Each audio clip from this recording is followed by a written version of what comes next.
জন্য কবুতর রুমটা এখন খোলামেলা হয়ে গেছে ইনশাল্লাহ ঈদের। আসসালামু আলাইকুম বন্ধুরা, কেমন আছেন আপনারা? আশা করি সবাই ভালো আছেন। আমার আরেকটা নতুন ব্লগে আপনাদের সবাইকে স্বাগতম। আল্লাহর রহমতে আজকে দেখাবো যে আমার শৌখিন মুরগির মধ্যে কোনগুলা ডিম পাড়া শুরু করছে সেটা দেখাবো। তো চলুন দেখে আসি ইনশাল্লাহ। তো প্রথমে আল্লাহর রহমতে সুন্দরভাবে দেখাই ফেলি আমার নিচের ব্রাহ্মাগুলাকে। নিচে যে এই ব্রাহ্মাগুলা ছিল একটা কেজের মধ্যে, যারা আমার রেগুলার ব্লগ দেখেন তারা তো জানেন অবশ্যই। ওগুলাকে আমি উপরে নিয়ে আসছি, শুধু তার্কিগুলো নিচে রাখছি এবং রাজহাঁসগুলো নিচে রাখছি, আর হচ্ছে যে ব্রাহ্মা সবগুলো উপরে নিয়ে আসছি। তো এইখানে ডিম পাড়া শুরু করে দিয়েছে, ডিমটা আমি সংগ্রহ করে ফেলছি। আজকে আবারও পারবে, দুপুরের পরে ডিম পারে। ব্রাহ্মা যারা লালন পালন করেন তারা অবশ্যই জানেন যে ওরা দুপুরের পরে ডিম পারে, আর কোয়েল পাখিও কিন্তু দুপুরের পরে ডিম পারে, প্রায় 2:30টার পরে ইনশাল্লাহ আল্লাহর রহমতে। এই যে দেখুন এখানে 2টা মেল আছে আর 3টা ফিমেল আছে। তো আমি এখান থেকে একটা মেল সরাই ফেলবো, কারণ হচ্ছে যে এখানে স্পেস কম সেজন্য। আর মেলটা হচ্ছে যে এইটা, এই যে দেখুন এটা একবারে অনেক বড় সাইজের মেল।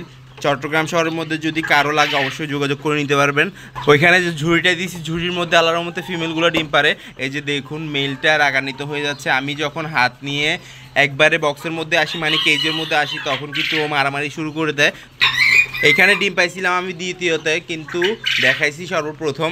দেখুন আমার যে মেলটা আছে, এগ্রেসিভ মেলটা মারামারি করে। তো আমি জানি না সাধারণত যে মারামারি করে নাকি ব্রাহ্মা, কিন্তু আমার এখানে ও মারামারি করে বেশি বেশি। দেখুন দেখুন দেখুন আমি ওকে কিছু করি না, কিন্তু ওর কেজের মধ্যে যখনই হাত দিব ও মারামারি করে। ওর ফিমেলগুলোকে প্রোটেক্ট করে নাকি ও নিজে নিজে মারামারি করে সেটাও বুঝতে পারতেছি না। এই যে দেখুন খুবই অ্যাগ্রেসিভ। এখন দরজাও লাগাইতে দিবে না, দরজাটা লাগাই অন্য সাইডে যাব এখন, যেগুলা ডিম পাড়া শুরু করছে ওগুলার কাছে। তো ইনশাল্লাহ মাঝখানে একটা কাজ করছিলাম, আমি আপনাদেরকে দেখাইছিলাম, ওইটাও আজকে জানাবো। মাঝখানে যে কাজ করছিলাম সেটা হচ্ছে যে শৌখিন মুরগির সাথে দেশি মুরগি দিয়ে দিচ্ছি আমি। এই যে দেখুন, তো এখানে আল্লাহর মধ্যে খুব সুন্দর করে কিন্তু ওরা ডাকাডাকি করে ডিম বাচ্চা দিয়ে ফেলছে, যাক আল্লাহর মধ্যে মাশাল্লাহ। তো ওদের কাছ থেকে ডিম পাইছি আমি একটা এখন পর্যন্ত, আর আগামীতে আরও পাবো, কারণ হচ্ছে যে এখানে 3টা ফিমেল আছে। মেলটার মাথার দিক দিয়ে পশম উঠে গেছে, অবশ্য মনে হয় পশম পাল্টে দিয়েছে। আর ফিমেলগুলোর অবস্থা এই অবস্থায় আছে। তো এখন পর্যন্ত একটা ডিম পাইছি, শুকরিয়া আলহামদুলিল্লাহ। কারণ হচ্ছে যেগুলো ডিম পাড়া শুরু করলে ডিম পাড়তে থাকে। আমি থেকে এখনও পাই নাই, ইনশাল্লাহ পাবো যদি আপনারা দোয়া করেন। ইনশাল্লাহ দোয়া করবেন সবাই। আর সিল্কি থেকেও পাই নাই, আল্লাহর রহমতে দেখি কোন কোন মুরগি থেকে সহজেই ডিম পেয়ে যায়, ওগুলো আল্লাহর রহমতে সিরিয়ালে রাখবো। আর যদি এখান থেকে কম ডিম পাই তাহলে এগুলো এখান থেকে সরাই ফেলতে হবে, কারণ হচ্ছে যে বড় একটা কেজ দেওয়ার পর ওরা কম ডিম পাড়তেছে, সেটা বিশ্বাসজনক না। সেজন্য যাক, দেখা যাক কি হয় না হয়। তো এখানে আছে যে ইয়োকাহামা এবং দেশি মুরগি, আর এটা থেকে যে ডিমটা পাইছি সেগুলো দেখাবো ইনশাল্লাহ ভিডিওর শেষে। তো দেখতে পারবেন অনেকগুলো ডিমই সংগ্রহ করা হয়ে গেছে আল্লাহর রহমতে। অতি সহজে ডিম পাড়ার মধ্যে আছে যে আমার গোল্ডেন স্যাব্রেটটা কিন্তু পারফেক্ট পেয়ার হয়েছে।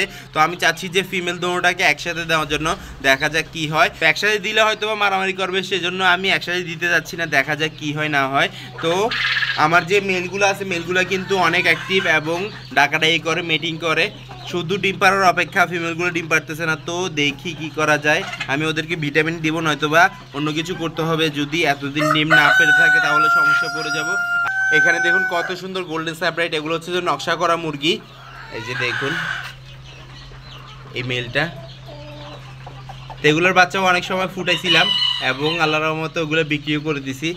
আপাতত এখন এখান থেকে ডিমগুলো সংগ্রহ করার পর যে বাচ্চাগুলো ফুটবে ওগুলোও বিক্রি করবো ইনশাল্লাহ। তো চ্যানেলটা সাবস্ক্রাইব করে রাখবেন এবং ইনশাল্লাহ কি কি বিক্রি হবে না বিক্রি হবে সেটা জানতে পারবেন আপনারা সবাই। এটার নাম হচ্ছে গোল্ডেন স্যাপ্রাইট। তো ওইখানে কবুতর রুমে রাখছিলাম, হঠাৎ করে আমি সাময়িকভাবে তৈরি করেছিলাম ওই কেসটা। আপাতত ওদের জন্য এই কেসটাই এখন পারফেক্ট। আর এখানে থাকবে 2 মাস পর দেখবো যে ওদের কাছ থেকে কিভাবে কি আশা করা যায়, নাকি আমি এখানে দেশি মুরগি লালন পালন করব সেটাও চিন্তা ভাবনা করতে হবে। কারণ হচ্ছে যে এখানে কেসগুলো হচ্ছে যে বড় বড় টাইপের, এখানে দেশি মুরগি যদি সিঙ্গেলভাবে রাখা যায় অনেকটা উপকার আসবে এবং ডিম পাড়ার সুবিধা হবে। সেই জন্য দেখুন ওদিকে ফিরে আসে। এখন এখানে কোনো অসুবিধা নেই, আল্লাহর রহমতে পানি খাবার সবসময় দেওয়া থাকে, খাইতে পারে। আর ওইখানে তো 3 বেলা খাবার দেওয়া লাগতো, কারণ হচ্ছে যে ওইখানে ওদের জায়গাটা ছিল যে অল্প এবং বাটি দিয়েছিলাম আমি ছোট ছোট, সেই জন্য কবুতর রুমটা এখন খোলামেলা হয়ে গেছে। ইনশাল্লাহ ঈদের পরে কবুতর রুমের কাজ শুরু হয়ে যাবে। আপনারা সবাই দোয়া করবেন যেন খুব ভালো মতো কাজটা হয়ে যায়। দেখুন কতটা সুন্দর করে দাঁড়ায় আছে, মাশাআল্লাহ।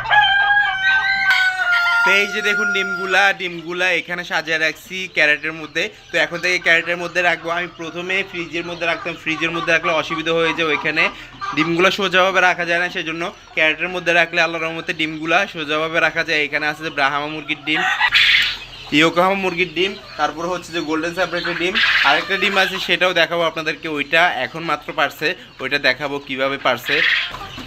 নতুন করে আল্লাহর মধ্যে পারছে যে ওইটাও খুব সুন্দর। আমি আশা করতেছি যে এটা দুপুরবেলা পারবে, কিন্তু সকালবেলা ডিমটা পারছে। তো এই যে দেখুন আমার ডিম পাড়া দুইটা তিতির, এইখানে একটা মেল একটা ফিমেল আছে। আমি এটা কিছুদিন আগে বিক্রি করার জন্য চেষ্টা করতেছিলাম, কিন্তু এরা ডিম পারছে দেখুন। তো এটা আজকেও একটা ডিম পারবে, এখানে বসে আছে আমি দেখতেছি, খাবার দাবার খাচ্ছে।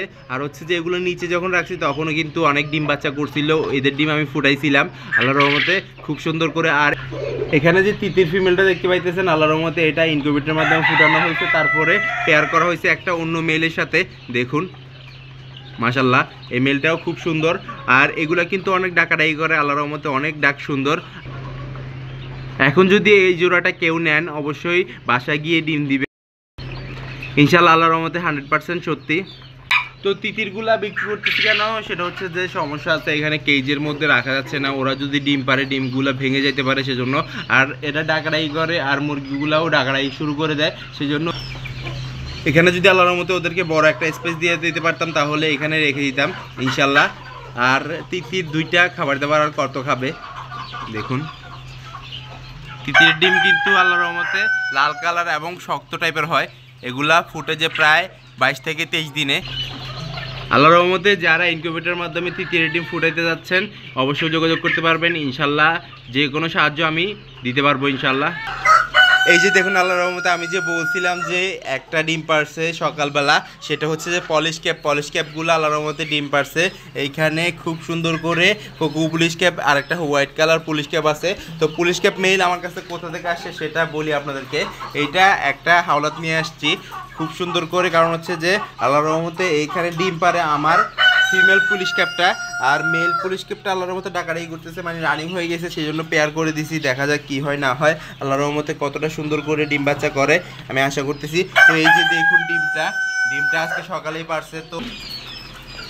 তো ডিমটা আমি আল্লাহর রহমতে সংগ্রহ করে রাখতে হবে, নয়তো বা সমস্যায় পড়ে যাব, ভেঙে ফেললে আবার অবশ্য এটা নষ্ট হয়ে যাবে, সেজন্য এই যে দেখুন। আর হচ্ছে যে আল্লাহর রহমতে হোয়াইট টপ পুলিশ ক্যাপ এই দুইটা একসাথেই রাখছি। তো আমার ভিডিও যদি ভালো লেগে থাকে লাইক কমেন্ট শেয়ার করবেন, যারা সাবস্ক্রাইব করেনি সাবস্ক্রাইব করে দিবেন, আর যারা সাবস্ক্রাইব করছেন তাদেরকে অসংখ্য ধন্যবাদ। ইনশাআল্লাহ পরে দেখা যাবে নতুন কিছু নিয়ে। আল্লাহ যেন সবাইকে সুস্থ রাখে, সবাইকে বিপদ থেকে রক্ষা করে। এই দোয়া আজকে বিদায় নিচ্ছি, আল্লাহ হাফেজ।